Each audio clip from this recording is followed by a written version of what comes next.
அவர் தூக்கி நிறுத்துற. அதுதான் நீ பார்க்கணும். அதை மட்டும் தான் உனக்கு வேலை. வேற எந்த வேலையும் நீ நினைக்க கூடாது. அதனையா யார் ஒண்ணு பேசுட்டோம். அதனையா நானும் நினைச்சு பாப்பேன், ஏசப்பா கூட்டு நிக்க வச்சிருவேன். யார அவரை கூட்டு நிக்க வச்சிருவேன். நான் இப்போ திரும்ப சொல்றேங்க, என் தேவனுடைய சித்தம் இல்லாமல் ஒரு காரியத்தை இந்த நிமிடம் வரைக்கும் நான் செய்த நல்லதோ அது கெட்டதோ, நல்லதோ கெட்டதோ எங்க அப்பா எனக்கு அனுமதிச்சதா இதையும் செய்திருக்கணும் கட்டி வரையாது. என் சுயத்துல எந்த காரியத்தையும் நான் செய்தது கிடையாது. பரிசுத்தாவினுடைய புல்பிட்ல நான் சொல்றேன். அல்லேலூயா. அப்ப தோல் உரிக்கப்பட்டிருக்கிறேன். எதை உரிக்கப்பட்டிருக்கு? தோல் உரிக்கப்பட்டிருக்கிற ஊழியத்தை கத்த இன்னும் செமையாக கொண்டு போகணும். உதைப்பாரு.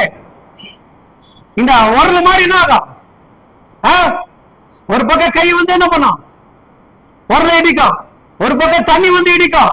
ஒண்ணு வந்து அரிசி இடிக்கும். ஒண்ணு உளுந்து இடிக்கும். அந்த உரல் என்ன பண்ணும்? ஏதானா சமாளிக்கிறது.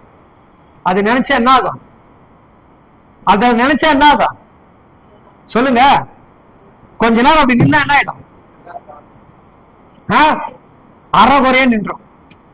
எப்படி நின்றோம்? அது போல நீ அடி வாங்கி உத வாங்கி உபத்திரப்பட்டு பாடுகளை பட்டு நீ பாதியிலே நின்றுட்டு அப்படியே பின்வாங்கிட்டேன்னு வச்சுக்கிய, ஒண்ணுமே பண்ண முடியும்.